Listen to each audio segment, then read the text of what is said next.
Esiet sveicināti, cienījamie kolēģi, skolotāji, dāmas un kungi.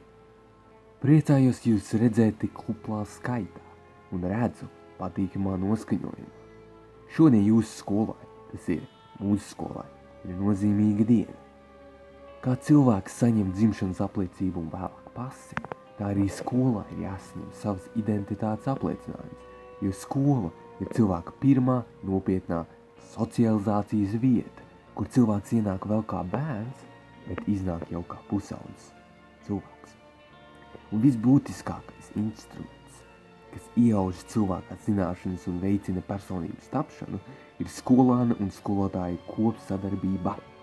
Uz vienu mērķi – atrast pašam sevi, izvēlēties savu nākamo profesiju, kas tad arī būs turpmākais dzīves ceļš un lauks, kas jāra un jākopja visu mūžu garumā. Un tad, ja ik viens no šeit zālē sēdošajiem, un arī es pati, turēsim tīru un skaidru prātu, dzīvosim ar gaišu skatu uz priekšu. Tic, bija.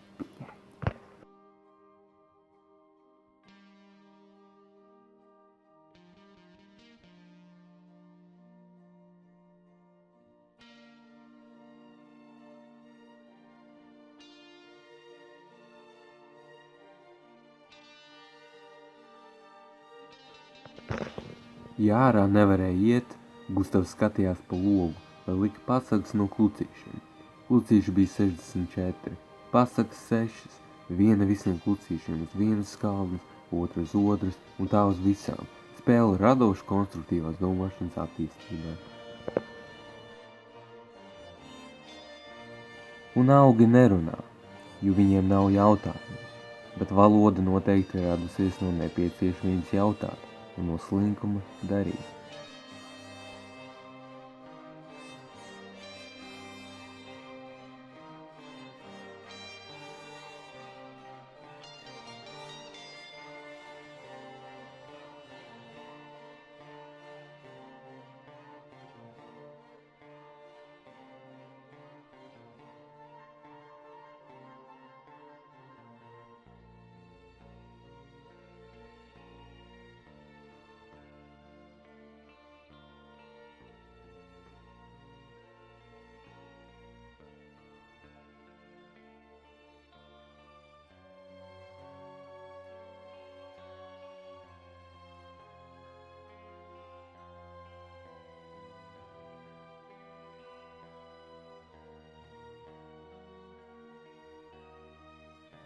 Fanija pilsētas parkā padziedāja karaoke, ļāva sev izmaksāt sulas un kūkas, kamēr dakteris nodīrāja suni un centās sazvanīt Fanijas vecāku.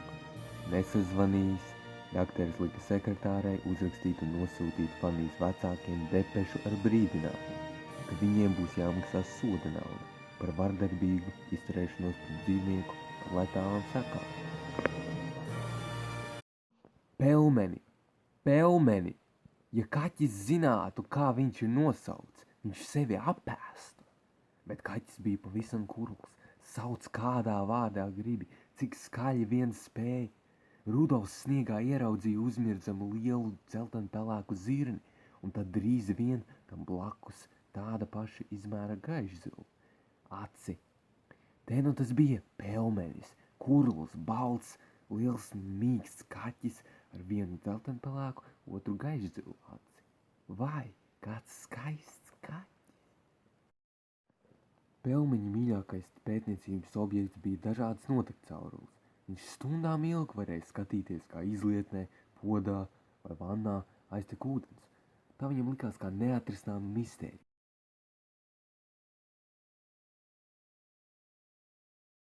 Māksla un daba. Helēnai vienmēr bija perfekts grims un kostīms. Baņuta nekad nekrāsojās. Viņai likās pretdabiski smērēt uz savas ādas, lūpām, nagiem, virsū kaut ko.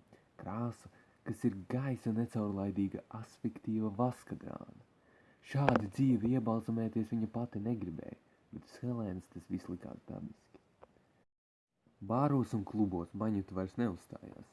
Viņa pārcēlās uz grēku nožēlas ambulāns. Tas ir Kristīgo kultūras namu Pīpilsētas filiāli, kur dzīvoja dažādi māksliniecisko pulciņu vadītāji. Очень добрый. День добрый. Спросить 15 центов, пожалуйста, помогите. Девчонки, помогите, Mums nav. на билете не хватает 15 15 копеек. centi tev nepietiks biļetē. Nebūs 5 centi. Nē.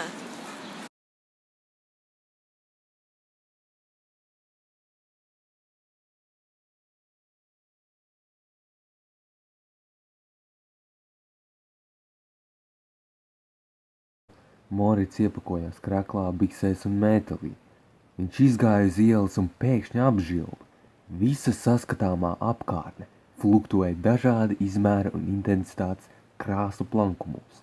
Morits stāvēja ielas krustojumā kā milzīgs nokaitēts obelisks, un viņam visapkārt ņudzēja neizsakojamas fotonu trajektorijas.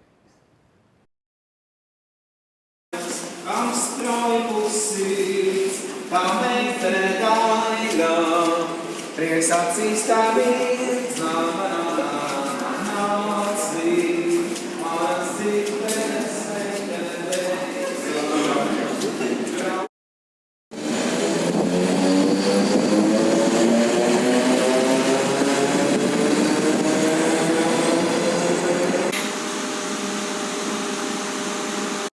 Morits jau sen kā neuzstāja uz patiesu skaidrojumu. Viņš vienmēr esot aizmidzis, bezsmaņā redz vienu, bet īstenībā notiek da jebkas, kas tik kam ienāk prātā, tikai ne Moritsam ir taisnība. Avot i nekā, es te dzīvoju un varu staigāt pa māju, kādā apģērbā gribu.